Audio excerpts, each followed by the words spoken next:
Hello everyone. आज हम बात करने वाले हैं मैग्नेटिक इफेक्ट ऑफ करंट के बारे में।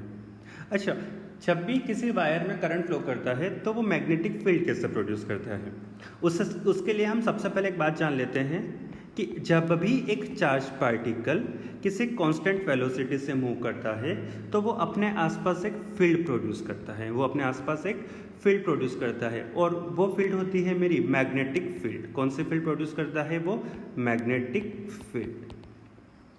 अब इसके सिमिलरली जब भी किसी वायर में करंट फ्लो करता है, करंट बेसिकली क्या है? हमारा rate of flow of charge dq upon dt। मतलब बेसिकली जब भी हमारा चार्ज फ्लो करता है तो उसको हम लोग क्या बोलते हैं? करंट। चार्ज फ्लो हो रहा है मतलब चार्ज मूव कर रहा है। तो जब भी चार्ज मूव करता है तो वो क्या प्रोड्यूस करता है? एक मैग्नेटिक फील्ड। अब इसको जानने के लिए बहुत सारे एक्सपेरिमेंट्स हुए। तो सबसे पहले जो एक्सपेरिमेंट किया था वो किया था ऑरिस्टिड ने। तो हम सबसे पहले उसके एक्सपेरिमेंट के बारे में जान लेते हैं। ऑरिस्टिड एक्सपेरिमेंट। ऑरिस्टिड एक्सपेरिमेंट। अच्छा, ऑरिस्टिड का एक्सपेरिमेंट क्या था? उसने क्या करा, एक वायर लिया लंबा सा AB, उसके नीचे उसने एक मैग्नेट रखी। उसके नीचे उसने क्या करा, एक मैग्नेट को रख दिया। मैग्नेट का ये वाला जो पोल है ये है मेरा साउथ पोल और ये वाला है मेरा नॉर्थ पोल। अब इस वायर के अंदर उसने करंट फ्लो करवाया। करंट फ्लो कैसे करवा सकते हैं? हम इस वायर को एक बैटरी से कनेक्ट कर दें। बैटरी का पॉजिटिव टर्मिनल, ये वाला मेरा नेगेटिव टर्मिनल। तो बताओ करंट किधर से किधर फ्लो करेगा? पॉजिटिव टर्मिनल से नेगेटिव टर्मिनल की तरफ। अब इसके हिसाब से मेरा जो वायर है AB, इस वायर में एक करंट फ्लो कर रहा है। किस डायरेक्शन से किस डायरेक्शन की तरफ? साउथ से नॉर्थ की तरफ, मतलब साउथ से नॉर्थ की तरफ। ओके, तो जब इस वायर में साउथ से नॉर्थ की तरफ एक करंट फ्लो किया तो इस मैग्नेट में कुछ डिफ्लेक्शन हुआ। डिफ्लेक्शन कैसा हुआ?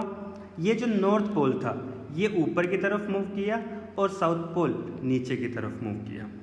ऊपर की तरफ मतलब डायरेक्शन देख, ये मेरा साउथ पोल, ये मेरा नॉर्थ पोल।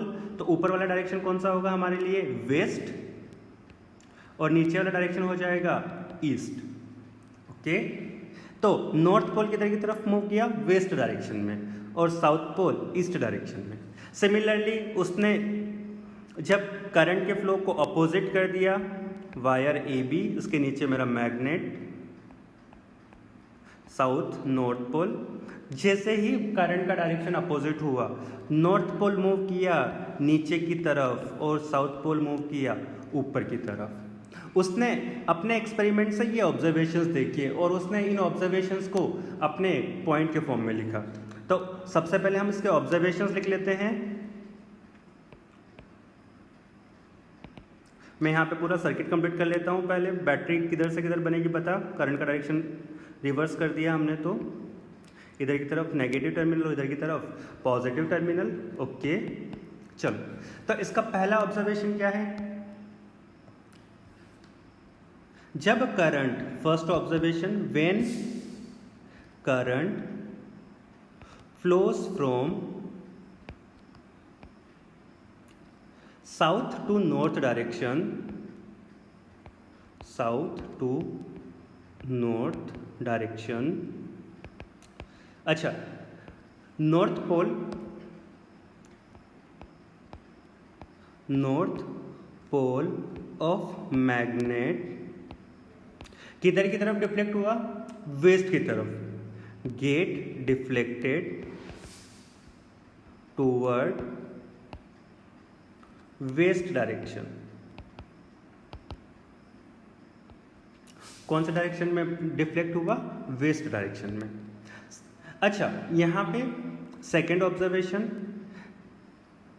जब यही करंट नॉर्थ से साउथ की तरफ फ्लो किया, when current flows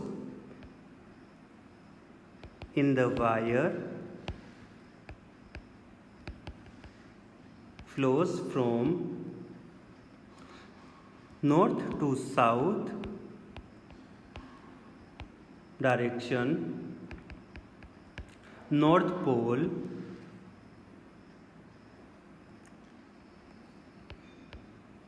of magnet get deflected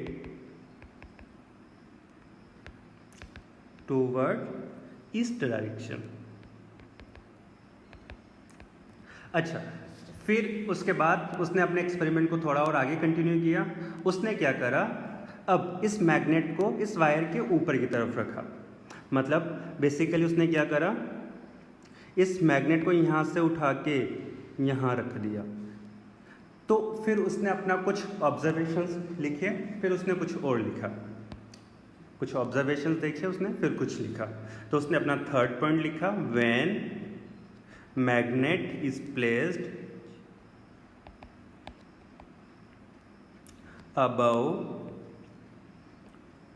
the wire, current, no sorry not current, deflection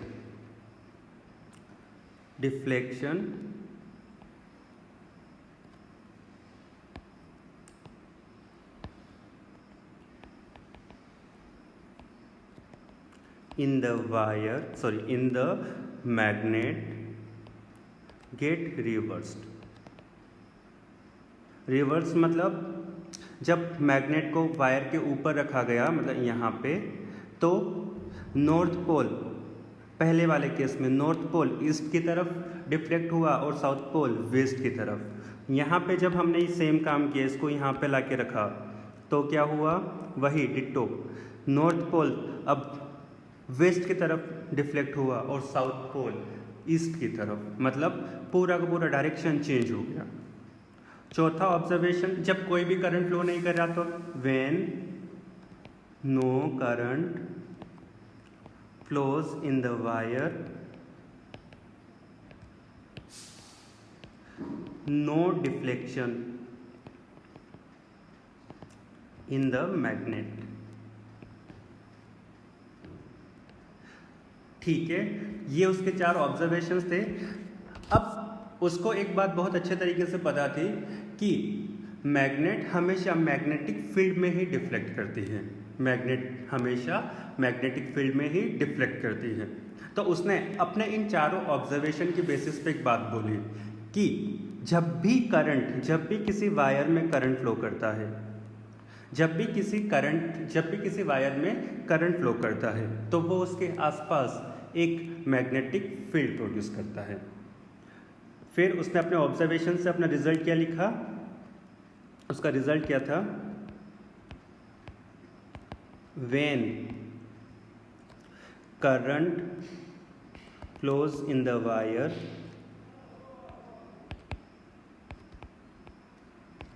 it produces magnetic field.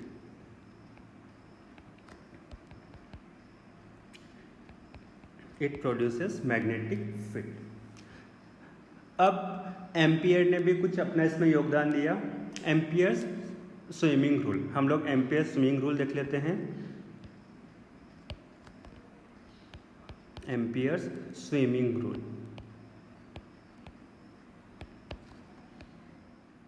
ये अपने को डायरेक्शन बताता है कि मैग्नेट किस डायरेक्शन में डिफ्लेक्ट होगा। तो it tells us direction of deflection of magnet. अब बेसिकली इसका कॉन्सेप्ट क्या है वो हम लोग देखते हैं। अज्यूम कर लो कि हमारा करंट फ्लो कर रहा है साउथ से नॉर्थ की तरफ। किधर से किधर फ्लो कर रहा है? साउथ से नॉर्थ की तरफ। इस करंट फ्लो को अज्यूम करके एक सोच के चलो कि एक मैन स्विम कर रहा है मेरा साउथ से नॉर्थ की तरफ, मतलब मैन स्विम कर रहा है कुछ इस डायरेक्शन में। ये हमारा एक मैन है जिसके पैर, जिसके दोनों हाथ, ठीक है। अच्छा, अब इस मैन के नीचे की तरफ एक मैग्नेट रखा हुआ है। मैं इस मैन के नीचे की तरफ ऐसा छोटा सा मैग्नेट बना देता हूँ यहाँ पे।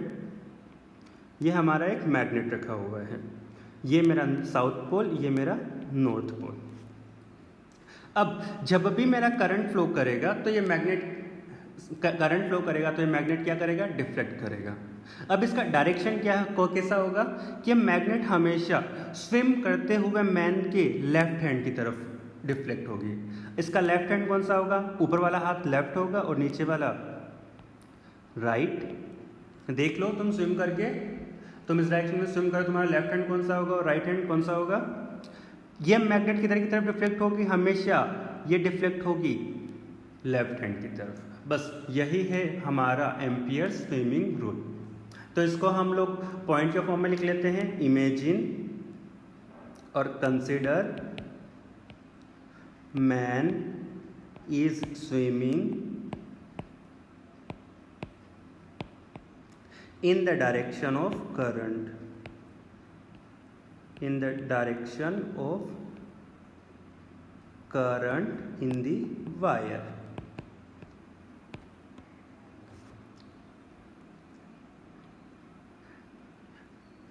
Okay, the deflection in the magnet will always